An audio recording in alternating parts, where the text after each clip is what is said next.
Try these. Use the super intense flavors of these popsicle firecrackers to save the city and yourselves. Then we're going to go get some food. Corn dog. I'm vegetarian. Turkey then. Turkey then. We're joined by former Democratic Congressman Joe Crowley, who served as chair of the House Democratic Caucus and knows Tim Walz, and Vanity Fair special correspondent, MSNBC analyst Molly Jong-Fast. Welcome to both of you. Congressman Crowley, you might remember the firecracker popsicles. Do. Do you think that applies to Tim Walz, and also reflect on what you know about him? Well, I think it's a great metaphor. I think, Tim has that Midwestern sense of humor, which I think we love so much. But I think it demonstrates honesty. I think it demonstrates decency. He's honorable, and he has character. And in many respects, he reminds me of what Joe Biden brought to America in many respects. That same kind of, you hate to say, but kind of like that dad that we're maybe all longing for in some respects. But he is very funny in real life, and that's exactly who he is. When he's giving those speeches, that's the real Tim. That's the real Tim Walz. Fox argues that whatever the real Tim is, he's getting too much mileage out of his packaging, his flannel. Take a listen. I think he is the most dangerous kind of progressive, because he is one that they've wrapped in a flannel shirt and this false mythology in order to get away from his real record. Joe. He was born in Nebraska. I mean, he lives in Minnesota. You can't change that fact. I mean, as much as they want to do that, Tim is the real deal. He says it. He loves Bruce Springsteen. He's not making that up. He's a Prince fan. I know, Ari. He may not be that big on hip hop. I don't know what his hip hop credentials are. We'll see. But we'll see. He loves that. He's a Springsteen Democrat. And when he says he shoots from the hip sometimes, and it can sometimes get you in trouble. So far, it hasn't. But I think great things are going to come from Tim Walz, and I think the country is breathing it's a breath of fresh air, I think, for America. Molly, this is how the Daily Show took a look at all this.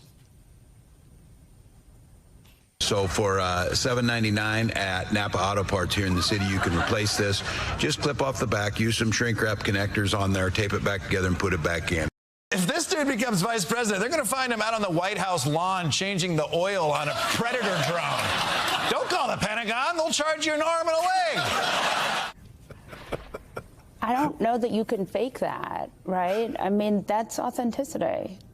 That's who he is. Go on. And there are endless videos online of him fixing things, wiring up. And in fact, that video you played, the next line, so he says, Turkey is special. And the daughter says, no, but it's still meat. And he says, not in Minnesota. So, I mean, he's funny and he's folksy. And when he was in Congress, he worked on the farm bills, right? So he knows how to legislate for rural areas, which is something the Democrats had sort of given away. And I actually think that's really smart. And, he reads as Minnesota nice. And that, there are just not a lot of candidates from Minnesota or that read as Minnesota nice.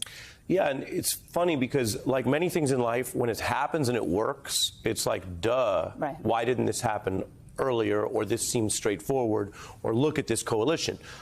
Of course, viewers and citizens who follow news know that for many months the Democrats were struggling with this for all the obvious reasons. So this has been a quick and emotional and enthusiastic turn.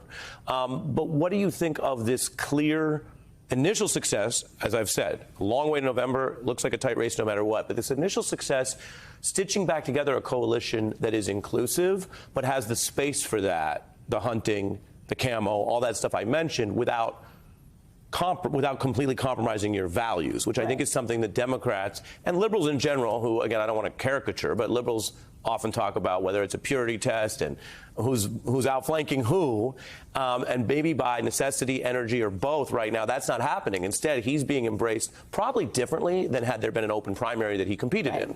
Yeah, it's funny because he called me when he was in contention for this VP slot, and he said, I'm in this outer rim of contenders. I'm not in the main circle. But, I'm going to try my hardest and talk to everyone. And, every time you everything I know about him, and I've interviewed him before, and I've talked to him, and I've talked to people around him, they all say, he just sort of tries to outwork everyone. He just works, right? He's a pretty hard worker, and he's very friendly. And these are things that really worked for him. And I thought if he got to the point where she met him, that they would have real chemistry, because he really is a very charismatic guy, and I think he was quite smart about it, and I think she saw him as a really good balance to the ticket. Joe, the counterpoint to all this historically is running mates rarely matter that much. And political scientists, experts, even strategists in both parties usually say that. Could this be an exception, or ultimately Democrats are rejoicing, but you don't think it's going to move the full needle in November? Whether it moves the full needle or not, I do think that Tim is an exception because of his personality, what he brings to this, how he conducts himself at these rallies already. He's not just someone on the wall behind Kamala Harris. He's actually participating. He's bringing that folksiness out, and I think it's really getting a response from the American people, certainly from what we've seen at the rallies. So I agree with Molly 100%. I had Tim at the top of my list, and I made that clear to folks around me. But I also think it's because of what the needs of the campaign were. You had Kamala Harris, she's a coastal Democrat, and to kind of balance that in some sense, to bring Tim onto the campaign, it really answers a lot of needs. And particularly, it says to a lot of people out there, you could look like Tim Walz and have these positions and not be an outsider. Right. You can have my positions and not be a MAGA person. Right. And I think that's important for Democrats, and it's something that I think Kamala Harris recognized, not only her comfort level, but what he could bring to this ticket.